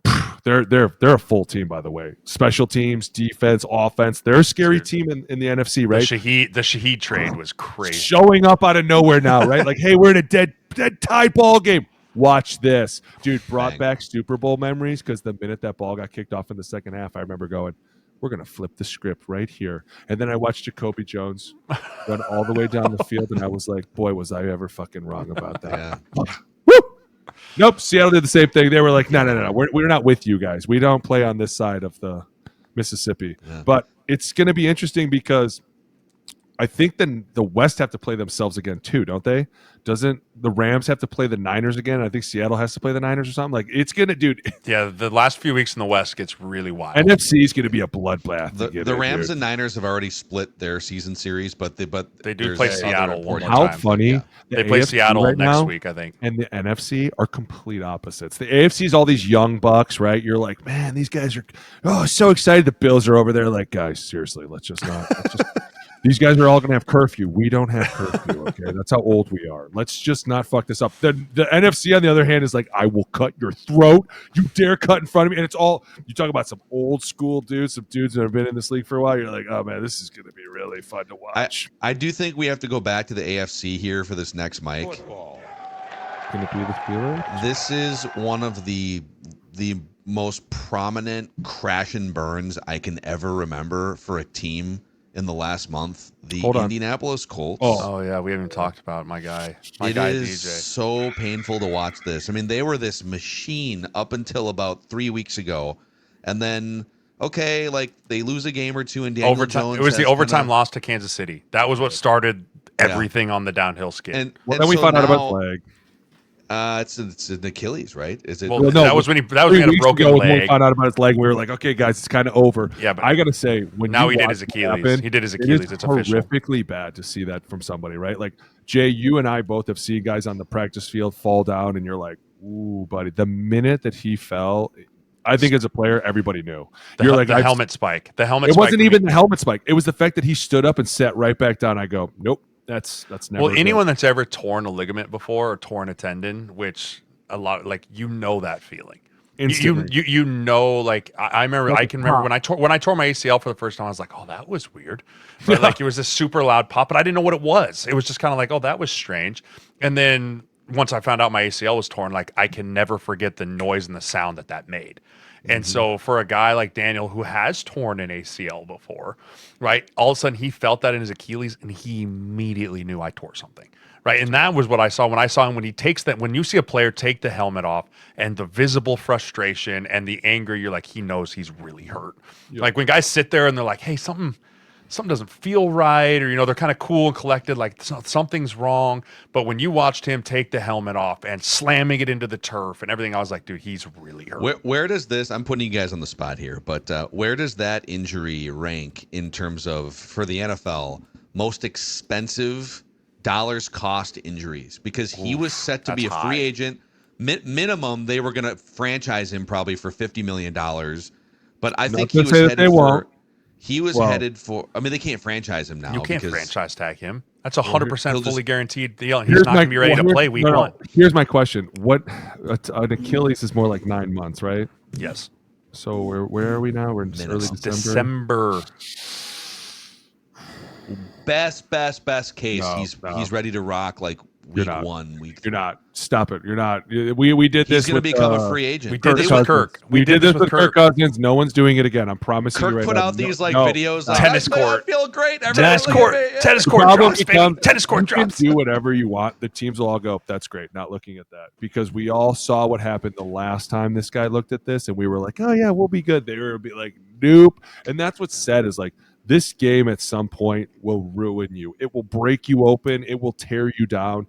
sometimes it's all about timing, because you're right. You go, hey, listen, this is a horrific time to get hurt with such a bad injury. And this team, you're right, Mackie, nobody will fall farther from grace, because at one point it was like, holy shit, these guys are going to do Super Bowl, right? baby. Like, these guys are going to do some shit. Guys, they're And not now it's winning like, another game this year. they're not going to do They're going shit. to finish. They're going to finish 8-9. They play Yeah. at Seattle, home against San Francisco, Ooh. Jacksonville, at Houston. Oh yeah, The no, Colts you're- are going to finish 8-9. and it's what I mean. It's crazy rookie because you're right. What do you do quarterback. next year? Rookie quarterback. They're just going to shove the box, stop Jonathan Taylor. I mean, make the rookie Don't quarterback. get me wrong. throw to There were Pittman still some big plays there, because obviously the play action opens shit up there. But my bigger question becomes, if you're Daniel Jones and you're a team, like, are you looking at him going, we'll sign you and rehab you for a year? Like, it's kind of a conundrum situation where it's like, you're a free agent and you're going to have a bad Achilles. Like, I don't know that anyone's How does gonna this pick play you out up with for a Daniel year. Jones? Yeah, I don't know. That's what I'm saying. It's I don't think a anyone one-year knows. deal I think a with team. anyone? Here's He's hurt This for is the the whole issue. year. This is the issue, and this is a great kind of a quick sidebar here. This is why players hate 1-year contracts. Yep. Right. This is right here. You don't have what's called injury protection. If you sign a 1-year contract, you don't have anything that's guaranteed for next year, right? It seems pretty simple. If you can sign a multi-year deal, which is what everyone wants, you have injury protection, which is, hey, I got hurt last year and it's going to carry over into next year. Like, I should still be paid even if you don't want me to on that front. And that's why people hate the franchise tag. That's like all those pieces to it. He could have signed a 2-year deal like Mac Jones did, but then the problem there is, well, if I ball out, I don't want to be stuck at Correct. $5 million. I want to make $50 million. It's the bet on right? yourself. It's the bet on yourself thing. And better. And unfortunately, when you bet on yourself and you get hurt, it backfires completely. Yeah. And so if I'm repping Daniel Jones, you're still pushing for a multi-year deal somewhere. And I would honestly, if I was him, I would take a less $1 million guaranteed for multi-years than wait for a 1-year guarantee. Like, is 1 year 45 next year worth it, or would I rather sign a 2-year 33 and know that I have at least 2-year runway Stop on this it. thing? You can't do that. That's not a fair thing to say to anyone. And it just came out. I breaking don't news that disagree with It's confirmed. It is He's confirmed. broken. Yeah, it's a complete Achilles tear. He's done for the And next 9 months. For those that don't know, that's the hardest thing going into this, right? Like, so team will be like, hey, we'll give you a 1-year deal, and you're like, this is great. And if I bet on myself and it works, I get my money. If I get hurt, I go back into, well, we're going to do another 1-year deal, and we're going to wait to see what happens. The problem with this is you're so late into the season, you're not even ready until August, maybe even September. I would say more like September. That's assuming that everything goes perfect. Perfect. Let me tell you how many times it goes perfect in that world. Never. So now you're looking and going, okay, he's ready by October. I'm just going to be the first to say this. I don't even know if he's going to be on a team next year. I think next year is more like, let's get healthy, let's be ready to roll, let's get because it's not also like, hey, just go catch a ball and throw it again, right? That's a massive injury. You can't even walk without your Achilles, and now you're like, hey, go run for your life. That's why I'm like, man, this is a horrible situation. It was horrible to watch it. Like, you could tell instantly he was in a lot of pain. And it was like, man, this is such a downfall of the league, is watching guys get hurt and then having everyone be like, wow, what do you think it is? And it's like, dude, stop. Like, we all know what it is. We don't have to talk about it. It killed this franchise. And it sucks because they put in this Leonard kid, and Johnny goes, hey, but where's the other guy? I was like, what are you talking about? He goes, where's Richardson? I go, oh, yeah, that's right. Where is Richardson? Like, they don't even have their first rounder. Where's he at? They're in a shitty situation. And it is, man. They like, lost they their went first round pick for next year. Oh, how did they? They traded for Sauce Gardner. That's right. So now you're really fucked. Like, you went down, and this is another sidebar. When you bet on the team and you're like, yo, we're all in and we're all in for all in, this is what happens. Like, you're looking at it going, boy, we gave up some shit, and now we don't have a quarterback for next year either. Oh, God, are we going to be the Saints? I don't know. Oh! It's so brutal. Yeah, what are their, because they're in win now mode, and they're not, you have to assume, even if let's say you sign Daniel Jones on a 1-year deal, depending on what that money looks like, you can't assume he's your starter at the same level in week 1 or week 2. So what is your contingency plan? Maggie, are you that's back my in point. the Anthony Richardson business? Riley Leonard? We're walking Wake up through the this as we're echoes. talking, and it's getting worse by the minute. Like, it's literally like, yeah, I guess you're right. That is bad. They traded their first round pick. Oh my God, it's getting worse. Do they trade another pick and they go for Mac Jones? I mean, this sets a ripple effect up for a lot of other teams too. That Oh, absolutely. are And it involved opens in the door quarterback. for people too, right? Here we thought the Colts were going to sign him to a long-term deal, and now all of a sudden it's like, Mac Jones, come on down. Like, you just don't know when you're Mac Jones probably had no opportunity to go there. There's other guys that are going to be involved in this too. Like, I mean, obviously Flacco was there, so not him. Kyler Murray definitely not going to go there. I'm trying to think of who else is there. Davis Mills. Like, you're opening the door now. If the Falcons cut Kirk Cousins, does Stop it. Indianapolis become Double a it. landing He's spot? double Can you it. please find him. Find him right now. God! For what's that fine for? It's the can't. Achilles rehab school. That's Shane Steichen, the Achilles rehab specialist. What was your coaching tenure about, Dad? Oh, I picked up quarterbacks that tore their Achilles, son. right. An Achilles whisperer. And on the other side, the Jaguars, you just became like the division leaders. Shut your mouth, Trevor Lawrence. I feel like nobody respects us. I didn't even know you had a team down in Duval until Trevor, last week, moron. You're Shut up. correct, Trevor. No one respects you. Nobody gives a shit what you're doing, and no one likes your jacket. Take it off, okay? Good God. Tony Baselli working there still? Smack him. Smack him now. Yeah, dude, how are you going to come out and say that after it's been like the last 4 years there where we're all like, what? You've been the guy down there for a long time. Let's not pretend like you were the forgotten about, like, national treasure.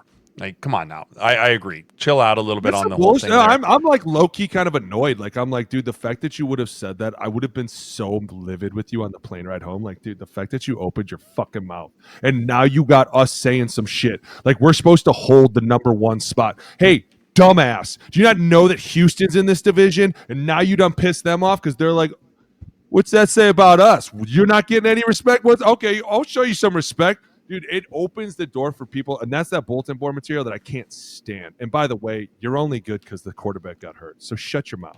I'm not even going to do this with you, Trevor. I don't even like the Jaguars. I am aggressive. I don't even like the Jaguars. No. I can't stand when a quarterback steps up and is like, yeah. What'd you say behind all that money? Shut up. I got a new mic with the quarterback that stepped up. Okay. Can we talk about the juggernaut that is the Rams? And that how last week, yes, they may have faltered, they may have stumbled, they may have stubbed their toe, but this week they did not miss a beat. They looked right back to form. Those throws to Puka Nacua were absolutely ridiculous. Blake Corum now looks like he could be an RB1 as well, tied with Kyron Williams. That team is an absolute juggernaut from a defensive and offensive standpoint. They're still probably my favorite to win the Super Bowl. I'm going to guess they're going to be our boys' underdogs, probably favorites to win the Super Bowl too right now. For what? What is that? You're making How are you going to be on the Bills and then all of a sudden you're like, No. I said it's the Bills' time to win the AFC and get to the Super Bowl and win it. I said nothing about the NFC. The NFC is a totally different ball of wax. If you're looking on the AFC side and you're like, hey, AFC, Buffalo Bills, and everyone else, you're looking at the NFC and you're going, who's beating the Rams? Who is beating this football team? Because I have not watched a single team, maybe Seattle defensively, but I don't know if Sam Darnold can go tit for tat with Matthew Stafford the way that he's playing right now. He's seeing the field. He's throwing it to everyone. Devontae Adams is a touchdown machine. Puka Nacua is a touchdown machine. That whole team is just all-stars across the board defensively. Jared Verse, looking at a Kobe Turner, it's like, oh my gosh, dude, this team is stacked and loaded, and they really, really, really probably will win it all this year because Aaron Donald will probably come back in the playoffs and they're like, oh, we got to pay you $25,000 for a week. I think everyone think about this. Everyone makes the same. Everyone makes the same in the playoffs, right? So you bring him and some poor guy that's been just soldiering it out as like D tackle 7 all year long. They're gonna be like, hey, you're going to go down to the practice squad. We're bringing daddy home, right? Like, and Aaron's just going to kick the doors and be like, I'm ready to kill. How does that work? At what point do you have to be on a roster by like December or something though, isn't it? It's coming. Before you qualified. It's coming. I wouldn't be shocked if they signed like the practice squad next week. Like put Aaron Rodgers on the practice, or you put Aaron Donald on the practice squad. You elevate him the last couple weeks of the season because you get 3 elevations. You elevate him, you get him some reps, right? Get him back into the swing of things, and then you sign him to the active roster right before the playoffs start. Man, game over. If it might would be game over even without Aaron dude, Donald. the fact that they could do the 1-2 punch without having to use Matt Stafford is the run game on this team game's incredible. is insane, bro. And that's why I love this team, because it's like they remind me of the Bills at times, but they have a way better quarterback that knows how to laser it in. But I love how both of them are like, yeah, we have way better quarterback. That's a pretty aggressive statement. Okay, well, maybe I say way better. They have a way better weapons. Older. They have way older. better weapons than the Bills have, and it's not even close there. He can dice up a team, dude. He can dice that. And he's got a gray beard. He's got an all gray beard. And he can dice up a fucking His team. beard looks like Max. But what I love is both the OCs look around and they're like, hey, at times we don't have to rely on this guy as much. Let's just hand it off a little bit, right? James Cook over at Buffalo. You talk about the 1-2 punch down in LA. It's insane. And that's why this team is so scary, because you're right. Maybe you shut down Puka for a week. Maybe you shut down Devontae Adams. Maybe you find a way to do something with all three tight ends. All of a sudden, they're just going to go, okay, let's go back to our foundation. Let's run the ball a little bit. We'll go back into our play action mode. We're going to have some fun. And what happens in play action? Deep shots, right? And who better than Matt Stafford? And if they can get a lead, that defense just feasts. Oh, if they can get a 2-score lead, you can't hold that defense down. There's just too many, from Braden Fisk to Kobe Turner to Jared Verse you just look across the board. You're like, someone's going to win.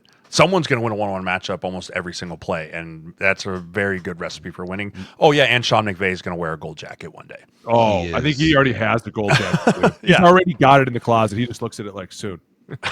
It is kind of crazy that he only has one Super Bowl win so far. Well, he's also only like 40 years old. Yeah, I mean, he's only been 80 coaching like everybody else.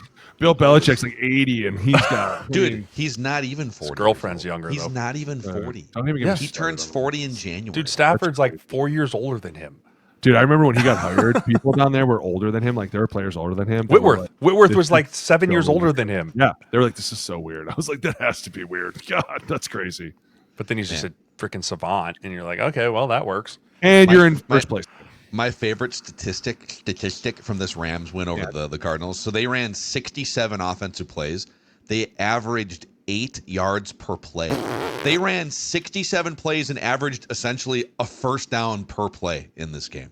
That's 30 first downs. Yeah. 30 first downs for the Rams. It was painful to watch. If you're a Cardinals fan, if you're a Cardinals fan, it was painful to watch. Yeah. Oh, yeah. Brisket still put up some numbers, though. Brisket put up some fun numbers. Dude, Brisket is my favorite because no matter how bad that team is, he's going to sling it. I root for you, dude. You are the quiet Jameis Winston. That's what you are. You're the quiet one. But he doesn't turn it over like Jameis. Jameis turns it over. This dude's just like Trey McBride, Wilson. Trey McBride, Wilson. I know where he's going. Ready? He's going Indy? to the Colts. He's going to the Colts. Let's go, Brisket. Has he been with the Colts before? I feel like he's been with everyone before. I feel like he's been everywhere. Jacoby Brissett has been with the Colts. Brisket. Jameis Winston would be a fun I call him him Brisket. Winston to the Colts would be a great one. A little placeholder for Daniel Jones. James already had that. He did not like that 50-50 ball. And listen, for those that want to know, I call him Brisket because one time I was at the NFL Network and I was really hungry. I mean, like we hadn't eaten all day. And I started talking about it. I was like, yeah, Jacoby Brisket. And they were like, what the fuck did you just say, fat boy? And I was like, Jacoby Brissett. And they were like, you just called him Brisket. I was like, I did. You know what's funny about this? NFL Network flex, self-suck. No, not worth it. So hold on, Booney. You came up with this bright idea that Jacoby Brissett, the Colts would be a good fit for him. Great. How many career games has Jacoby Brissett started for the Indianapolis Colts already in his career? If I had to say 35. It's 30. He's played 30 I was going to say 30. Like, I was going to say like 28. 30 games. I'm not an idiot. That's why it's familiarity, right? Hey, he's the modern day Josh McCown. That's who Jacoby Brissett is. The modern day Josh McCown. He's played for everyone. Rock solid league average quarterback, and if you can't beat that, you could do worse than a 1-year deal with Jacoby. He's a great backup. 100%. He is an amazing backup for you, dude. He'll come in and throw the ball like you need him to, like you said. But then every year he does just enough to be like, or he could be our starter. Right, and then it's like through the course of 17 games, you're kind of like, we could do better. Was there a Commanders run there too? There was a Patriots run. There was a lot of. It was Patriots. He's been Patriots, Browns. He's been with the Browns. Was he? Yeah, he was with the Browns. 1 year with the Browns. Yeah, and then he's with the Colts. Can you name the? There's one team. Wasn't there Miami? Oh, there it is. Yeah. Dude, I know his career. I'm a huge fan. People think I'm crazy, but I love the fact that he can go in and just be so calm and fucking sling this. And I'm like, he's doing it on a whole new team. It's like nothing happened. It's like he just takes over. I love the guy. I'm here for it. I've got one more mic for you guys Let's here. do more than one. I'm excited. Presented by Menards. Menards, your one-stop shop for everything for your car this football season. And here in the upper Midwest, it is like just kind of crappy road season. You want to make sure you've got Splash windshield washer fluid. If you're planning a road trip the next few weeks, make sure you top off the windshield washer fluid before you hit the road. And Splash windshield washer fluid is good up to -20, which if it gets below that, we're all screwed anyways. So formulated with special additives to help you see safely wherever you choose to drive. So head to Menards and stock up on Splash windshield washer fluid because performance matters on the road and beyond. Football. Okay, I got to hit you with this mic. Back to the AFC here again. My mic is NFL Vice President of Instant Replay. NFL Vice President of Instant Replay, Mark Butterworth. Mark Butterworth. Butterworth. So the Ravens were down by 5 points with 2 minutes and 47 seconds left in the fourth quarter to the Steelers yesterday. I'm so excited. And Isaiah Likely catches a touchdown pass in the end zone. Yep. The ball is in his hands, extended out from his body. He gets 1 foot, 2 foot. He's trying to put the 3rd foot down and hold the ball out in front of the defender who finally swats it out. And the officials gathered and called it incomplete after video review. People are like, wait a second. He's in the end zone, 2 hands, foot, and like the ball, he's like moving, he's securely holding it. And so apparently, here's what a catch is now in the end zone, according to Mark Butterworth. The control is the first aspect of the catch. So he's got the ball controlling. Mm-hmm. The second aspect is 2 feet or a body part inbound. So boom, boom, 2 feet, ready to rock and roll, which he did have both of those, they said. Then the third step is an act common to the game. And before he could get the 3rd foot down or some other act common to the game, the ball was ripped out. Therefore, it was an incomplete pass. I think that's bullshit. Do we you don't like that? any idea I think it's bullshit. I think if you don't hand the ball to the official, it's not a catch. Why is it that you can have 2 steps and step out of bounds and it's still a catch in the end zone? I can catch the ball, take 1, 2. My 3rd step can hit as I'm out of bounds, and I can drop the football, and it's a touchdown. What? Why is it not the same thing? Why is it not universal across the board?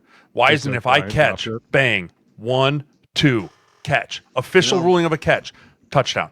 I like Boone's idea better. I feel like once you're in the end zone, if you don't crawl your ass to the official and hand him the football, I'm not kidding you. Hey, it's an octagon free-for-all in the end zone. Dude, until you if the ball crosses, you could be running and the ball crosses the end zone line by that much. They have control of that ball. They have control, and that's why they're saying in order for it to be a catch, you have to have 3 feet down. I totally get it. If you don't hand the fucking ball to the official, it's not a catch. What are we not understanding? Because I get how somebody goes, you're right. When is it labeled a catch? Is it on the 1st step? Is it on the 3rd step? It's on the 4th step. How about this? How about if you don't hand it to the official, it ain't a catch? Well, let's just keep it simple. And you know who ruined all this was Des Bryant years ago. I'm not saying he ruined it. The league did.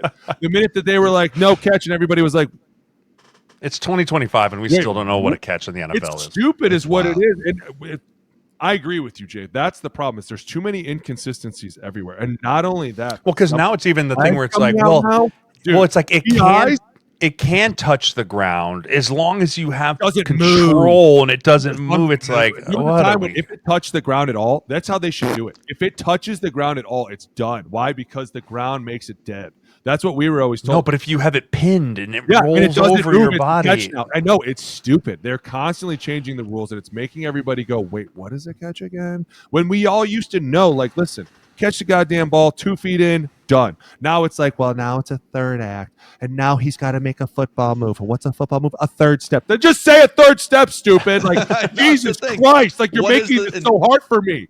Yeah. An act common to the game. So I got my 2 feet. It's a I'm 3rd holding step. the ball.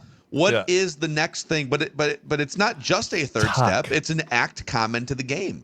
If I move the ball down by my hip, what if I put the ball in the air? Is that common to the game? How many times does T. Higgins just catch it and one-handed up out of there? It's so complicated that they should go to the simplest form. Listen, hand the ball to the official, and we'll give you the ump sign. Okay, the minute you catch it and you hand it to him, we're good. 2 feet, hand it to him, done.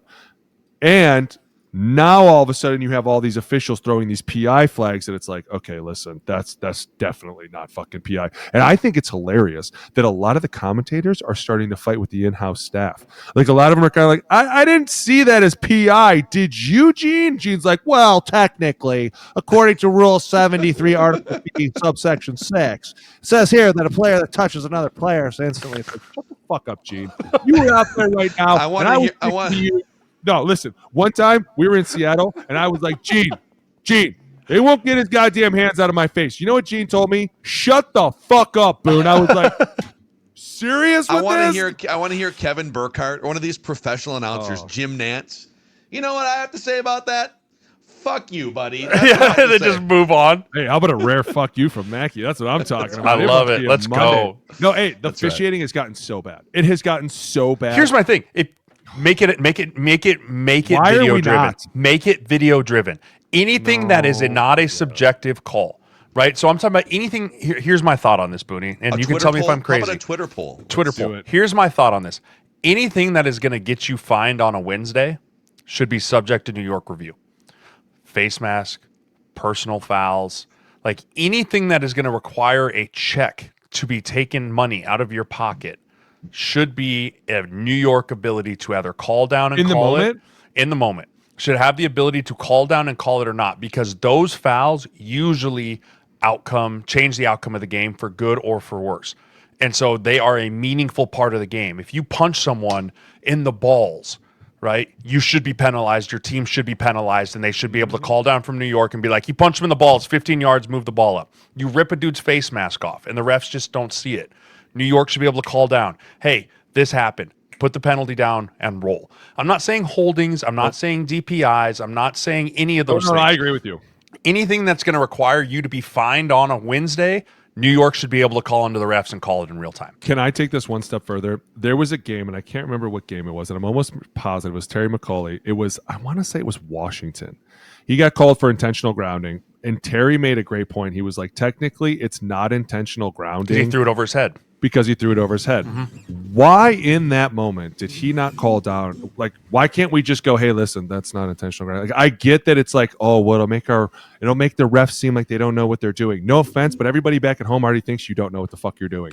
You all look like a bunch of morons because we're throwing flags, and then you have the guy upstairs commentating going, I'm just not seeing it, Joe. I don't see the holding here. I don't know why he threw it. It's like, well, now we look stupid, and we should have a conversation. But the problem becomes you're going to have so many conversations in a game, it's going to stop the game, right? It's no conversation. New York overrules all. New York calls down to the white hat and says he threw it over his head. It's not in PI. Get on the mic and say it. No, I agree with that. But like, there's some where you're going to be like, I'm trying to think of one that's, dude, all the subjective calls, holding, like I said, holdings, DPIs, offsides, like all those things you can be fine with. But when there's game-changing plays that, because we have a gazillion cameras and we can see everything, why not take those imperfections out of the game? Why not? Like, why not have the ability to make the game more clean, more perfect, not having a subjective call because you're watching 22 dudes that can run at 1,000,000 miles an hour and you're trying your eyes to catch every little thing. That's the thing. It's so unfair. It's like, all of us sitting in our living rooms get to watch 10 seconds later this 8K definition slow-mo replay. You get to see the blade of grass was like, oh, there's the white between the green. Like, it's right there. And then we get pissed. How did he not see that? This guy what are you, an idiot? God, you're dumb. If you've never been on the field, not in the stands, if you've never been field level for an NFL game, you truly have no idea how fast things are actually happening. It's like the speed of which things are actually happening. You're amazed these refs see what they see. Like, you're amazed they can actually see what's going on. It's impressive. It's impressive how they don't argue with you, too. They're quick to be like, shut up, move on. You'll see guys at times be like, you serious? You're going to call me for this? And what you don't see on TV is that ref leans in real close, and he's like, yeah, shut up. Get the fuck out of my face. Stop. I'm throwing you out of this game. That's why the guys are so quick to be like, this sucks. I'm out of here. Because you can't fight with them. And at times, I forget what game it was. There was a coach that was like trying to get him to like, no, come, get over here. The ref's like, no. Wind the clock, baby. Let's go. We're going. You hear New York? They're telling me you're getting fined. Now you're getting fined. Now they're going to fine him. And I mean, like, it's so funny. And if you've never been on the field for a game or you never listened to what's being said, the most shit talking you've ever heard between every single person for no good reason. A ref could step on a coach's foot and a coach would be like, what are you, a fucking idiot? Get off my goddamn foot. You see me standing here? You're like, Coach, it's the ref. He has the field. Step on my goddamn feet. Well, he's a moron. You're not throwing your flag anyway, Brian. Nobody likes you. That's the best when they're on first name basis with them. Oh, dude. You motherfucker. So funny. Oh, my God. Boys, we got to wrap.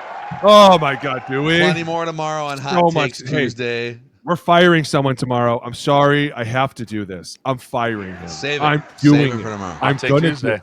Listen, if you're excited about today, come tomorrow. I'm going to give you a show. Look at that tease. I'm going to Look at that. Look at that. I Clip it. Cut it. Put it up I on might social. not even have a shirt on. It's Hit the like. Hit the subscribe. Boone's right. coming tomorrow, baby. For Rhino, for Jay, I'm Phil. This is the O-Line Committee. See you guys tomorrow.